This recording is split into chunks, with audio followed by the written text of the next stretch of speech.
नमस्कार। जय हिंद, जय भारत। आपका सेवक, आप सभी का सेवक सुरेंद्र प्रसाद, ऑल ड्राइवर कल्याण संघ भारत का कार्यकर्ता। आज मैं बात करने जा रहा हूं भारत के 3 महान सपूतों की, जिनका नाम है ट्रांसपोर्टर, जिनका नाम है गाड़ी ऑनर, गाड़ी मालिक, जिनका नाम है भारतीय ड्राइवर, हिंदुस्तान के ड्राइवर। उन 3 सपूतों के बारे में मैं चर्चा करना चाहता हूं आज आप सभी के बीच में। अगर तीनों ये भारत मां के लाल एक मंच पे आ जाएं और एकजुट हो जाएं तो भारत में एक इतिहास बना सकते हैं। आज आप लोग देख रहे होंगे ट्रांसपोर्टिंग सिस्टम पतंग की कगार पे है और भारत सरकार, राज्य सरकार ना ड्राइवर के बारे में कोई विषय में चर्चा कर रही है, ना ही गाड़ी ऑनर, गाड़ी मालिक के बारे में चर्चा कर रही है, ना ही हमारे ट्रांसपोर्टर भाइयों की चर्चा कर रही है। सिर्फ अवैध वसूली उगाही कर रही है। आप लोग से छुपा नहीं है, सोशल मीडिया के माध्यम से ये जितने भी अवैध वसूली हो रहे हैं, चाहे वो ट्रांसपोर्टर भाइयों को साथ हो रहा हो, चाहे वो गाड़ी ऑनर, गाड़ी मालिक के द्वारा हो रहा हो, गाड़ी मालिक के लिए प्रशासन या सरकार कर रही हो, चाहे वो बात करें जो आपके गाड़ी के चक्के को घुमाता है, स्टीयरिंग को घुमाता है, बात करें उन गरीब मजलूम ड्राइवर की। अगर ये तीनों व्यक्ति एक प्लेटफॉर्म पर और एकजुट हो जाएं तो भारत के सबसे बड़ी शक्ति के रूप में उभरेंगे, भारत के सबसे बड़ी एक यूनियन के रूप में उभरेंगे, आगे बढ़ेंगे। अगर ये गाड़ी ऑनर, ट्रांसपोर्टर और ड्राइवर, भारतीय ड्राइवर, अगर हम सभी मिलकर एकजुट हो जाते हैं तो भारत के सबसे विशाल, शक्तिशाली एक यूनियन के रूप में उभरेंगे। चाहे वो राजनीतिक दल, पार्टी के लिए लगा लो, चाहे समूह के लिए लगा लो। जिस तरीके से किसान यूनियन भारत में एक बड़ी शक्ति के रूप में है, उसी तरीके से आप सभी को बताना चाहता हूं, उसी तरीके से ट्रांसपोर्टिंग व्यवसाय से जुड़े हुए ये सभी एकजुट हो जाएं तो बड़ी शक्ति के रूप में उभरेंगे और सरकार को इनकी बातें, इनकी मांगें सुननी पड़ेगी, माननी पड़ेगी। चाहे वो ट्रांसपोर्टर भाइयों की हो, चाहे वो गाड़ी ऑनर, गाड़ी मालिक का हो, चाहे वो ड्राइवर भाइयों का हो। मेरे साथियों, देश को आजाद हुए 76-77 साल हो चुके हैं, परंतु ड्राइवर के लिए आज तक कोई नीति, नियम, कानून नहीं बना। दुख का विषय है ये, अफसोस का विषय है ये कि आज थोड़ी बहुत ट्रांसपोर्टर भाइयों का या गाड़ी मालिक का सुनी जाती है, परंतु सबसे ज्यादा दुख का विषय यह है कि ड्राइवर का बिल्कुल भी सुना नहीं जाता है और सुना नहीं गया। बहुत बार हमारे ट्रांसपोर्टर भाइयों ने, गाड़ी ऑनर ने आंदोलन किए, अपनी बात जो है सरकार तक पहुंचाने की प्रयास किया और सरकार थोड़ी बहुत इनकी बातें सुनती भी है। मेरी गुजारिश रहती है और निवेदन रहता है, जितने भी ट्रांसपोर्टर हैं और जितने भी गाड़ी ऑनर हैं, अगर 4 मांगे अपने लिए, स्वयं के लिए रखते हैं तो 1-2 मांगे भारतीय ड्राइवर के लिए भी उसमें सम्मिलित करें। उसकी चाहे सैलरी का हो, चाहे वो पीएफ का हो, ईएसआई का हो, चाहे टाइम टेबल का हो, विश्राम का हो, एक्सीडेंट का हो, बुढ़ापे का हो,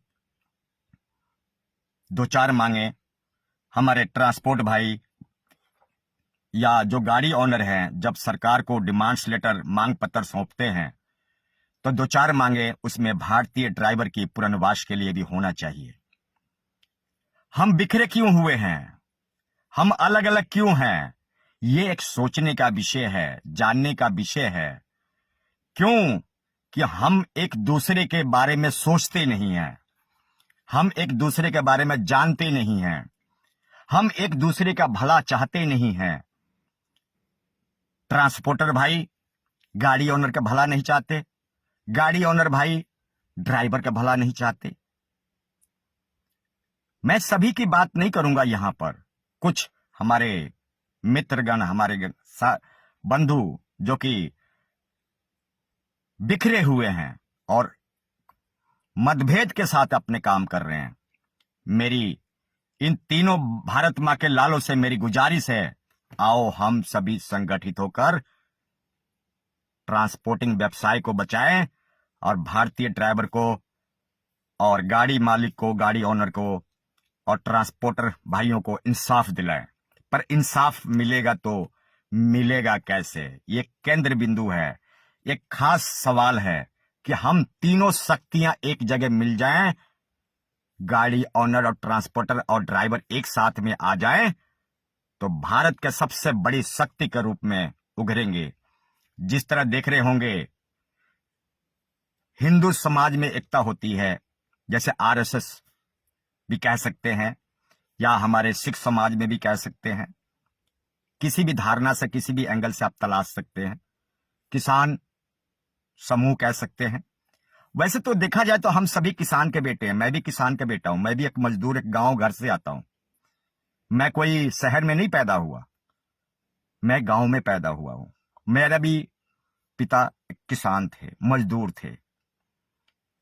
पर जरूरत क्या है इन तीनों भारत मां के शेरों को संगठित होकर भारतीय करप्ट सिस्टम पर वार करने की जरूरत है। कहते हैं ना, एक और एक 11 और एक और मिला दो 111। तो समझ रहे हैं ना मेरी बात को, एक और एक 11 और एक और मिला दो 111।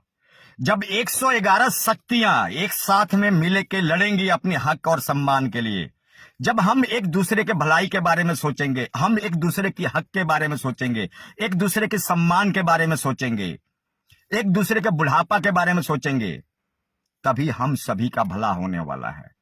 ऐसे नहीं होने वाला है।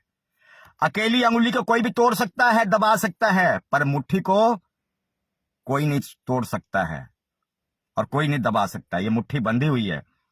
मैं गुजारिश करूंगा आप लोगों से, ये तीनों शक्तियां जो है ना, आपस में मुट्ठी बन जाओ, एकजुट हो जाओ। अगर भारतीय ड्राइवर के लिए, अगर भारतीय ट्रांसपोर्टिंग सिस्टम के लिए, गाड़ी ऑनर के लिए अगर कुछ भला चाहते हो, अगर आप लोग के मन में है कि कुछ सभी के लिए एक नीति नियम कानून बने, तो आपको तीनों पीठ की शक्तियां को एकजुट होना पड़ेगा। ये मेरा आज का संदेश है आप सभी मोटर मालिक के लिए, सभी ट्रांसपोर्टर के लिए, सभी ड्राइवर बंधु के लिए। अब तक क्या हुआ, 76 और 77 साल से क्या हुआ, सभी लोग अपने अपने स्तर पर लड़े। ट्रांसपोर्टर अपने स्तर पर लड़े, गाड़ी ओनर अपने स्तर पर लड़े, ड्राइवर अपने स्तर पर लड़ा। यानी कि जो शक्तियां हैं, जो पावर है, वो डिवाइडेशन हो गया। जो जनसंख्या है, जो यूनिटी है, वो डिवाइडेशन हो गया। आप समझ रहे होंगे कि मैं क्या कहना चाहता हूं। मैं यही कहना चाहता हूं, आज जो हम अलग अलग हैं, क्यों ना हम लोग सभी मिलकर एकजुट होकर, उसमें ट्रांसपोर्टर के भी हक की बात होगा, उसमें गाड़ी ओनर की भी हक की बात होगा, उसमें ड्राइवर की हक की भी बात होगा। अकेला ना ही ट्रांसपोर्टर के लिए होगा, ना ही गाड़ी ओनर के लिए होगा, ना ही ड्राइवर के लिए होगा। आओ हम सभी मिलकर तीनों पीठ की शक्तियां, तीनों भारत मां के लाल संगठित होकर भारतीय करप्ट सिस्टम पर वार करें। मेरे साथियों, एक बात का ध्यान रखना, गरीब की अंदर से रोई हुई आत्मा की आवाज भगवान भी, ऊपर वाला भी कभी माफ नहीं करता है। जब गरीब के घर में चूल्हा नहीं जलता है, जब गरीब रोता है, तो अच्छे अच्छे को, बड़े बड़े उद्योगपति को, बड़े बड़े बिजनेसमैन को हिला देता है, क्योंकि उसकी अंदर की आत्मा की आवाज है, उसकी दिल की आवाज है। और दिल की आवाज खुदा और परमात्मा वाहे गुरु जरूर सुनता है। दिल की आवाज, गरीब मजलूम की, ड्राइवर की आवाज परमात्मा खुदा वाहे गुरु अल्लाह जरूर समझता है। जब गरीब की अंदर से आह निकली हुई, दर्द निकली हुई, जब वो कर्राता है, जब वो चिल्लाता है, तो अच्छे अच्छे को हिला के रख देता है। मेरे साथियों, आगे से कोई भी डिमांड्स करें, कोई किसी भी तरह के सरकार से मांग करें, उसमें तीनों भारत मां के लाल सपूतों के लिए मांग करें। कुछ ट्रांसपोर्टर की मांग रखें, कुछ गाड़ी ऑनर की मांग रखें, कुछ ड्राइवर की मांग रखें। ये मेरा गुजारिश है सभी हमारे तीनों शेरों के लिए, तीनों जवानों के लिए, जो हमारे देश की अर्थव्यवस्था और ट्रांसपोर्टिंग सिस्टम को चलाते हैं। उनसे मेरी गुजारिश है, आपको मेरी बातों पर ध्यान देना चाहिए। अगर कर भला तो हो भला, केक कटेगा तो सब में बटेगा, इंसाफ मिलेगा तो सबके लिए होगा, किसी एक आदमी के लिए नहीं। तो आप लोग चाहते हैं कि भारत में एक ऐसी संगठन, ऐसी यूनिटी बने जो कि एक मिसाल वर्ल्ड में, हिंदुस्तान के अंदर, भारत के अंदर बने। तो आप लोगों को तीनों को संगठित होकर भारतीय करप्ट सिस्टम पर, जो जुडिशरी पर, उसको मिलकर हमला करना होगा। हमला मतलब समझ ले, मिलकर आवाज उठाना होगा। आप लोगों से नम्र निवेदन है, आज तक हम बिखरे हुए थे, पर अब हमें लगता है ट्रांसपोर्टिंग लाइन को, चाहे होटल की लाइन हो, चाहे कहीं का भी हो, तो आपको उन सबको बचाने के लिए जो है इन काम को करना पड़ेगा। अपनी आवाज को यूनिटी के साथ, एकता में आकर आवाज बुलंद करना पड़ेगा। जब हम तीन शेर, तीन भारत मां के लाल एक सूत्र में और एक जगह पे और एक मंजिल पे और एक स्थान पे आ जाएंगे, तो भारत सरकार और राज्य सरकार की क्या मजाल है कि आपकी आवाज ना सुने। 100% सुनना है सरकार को, क्योंकि सरकार आपने चुना है। सरकार किसने चुना है? इन्हीं ट्रांसपोर्टर भाइयों ने चुना है, इन्हीं गाड़ी ऑनर ने चुना है, इन्हीं ड्राइवर भाइयों के वोट से सरकार चलती है। तो सरकार को आपकी बातें सुननी पड़ेगी, माननी पड़ेगी। तो आइए हम सभी मिलकर, ट्रांसपोर्टर और गाड़ी ऑनर और ड्राइवर मिलकर एक अभियान चलाते हैं। भारत में एक विशाल संगठन, विशाल यूनिटी के रूप में उभरते हैं, और डंका बजना चाहिए, चाहे वो हमारे ट्रांसपोर्टर भाइयों के डंका कहें या गाड़ी मालिक का डंका कहें, चाहे वो हमारे ड्राइवर भाइयों के डंका हो, इस देश में बजना चाहिए। अब तक भारत सरकार, राज्य सरकार, कुछ राजनीतिक दल के लोग, राजनीतिक पार्टियां जातिवाद की राजनीति करती रही, परंतु ये ड्राइवर समाज, ड्राइवर यूनिटी और हमारा गाड़ी ऑनर और हमारा ट्रांसपोर्टर ये बर्दाश्त नहीं करेगा। ये वही भारत मां के भूमि है जहां पर एक नारा है, हिंदू मुस्लिम सिख ईसाई जैन बुद्ध है, हम सभी आपस में भाई भाई। ये उसी देश का नारा है। हिंदुस्तान में आप रहते हैं, जिस भारत में आप रहते हैं, जिस इंडिया में आप रहते हैं, ये उसी देश का नारा है।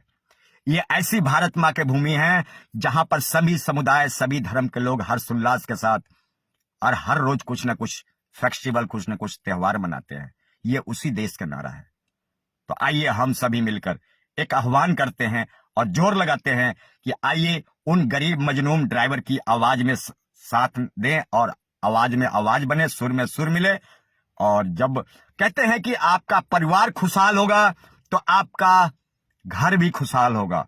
जब परिवार के मतलब जब आपका वर्कर, आपका कर्मचारी, आपका मजदूर जब खुशहाल होगा तो दिन दुगुनी रात चौगुनी आपका बिजनेस तरक्की करेगा। दिन दुगुनी रात दुगुनी आपका बिजनेस, आपका रोजगार तरक्की करेगा।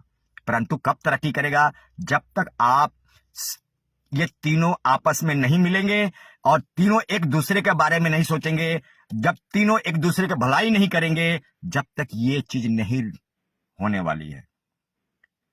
जिस दिन आप तीनों होगे उस दिन भारत के अंदर एक बहुत बड़ी शक्ति के रूप में उभरेंगे आप सभी। इन्हीं संदेश के साथ आपका सेवक विदा लेने की अनुमति चाहता है। आपके भाई से कुछ गलत शब्द, कुछ गलत बानी निकल गया हो तो दोनों हाथ जोड़ के माफी चाहता हूं, माफ करना। जय हिंद, जय भारत।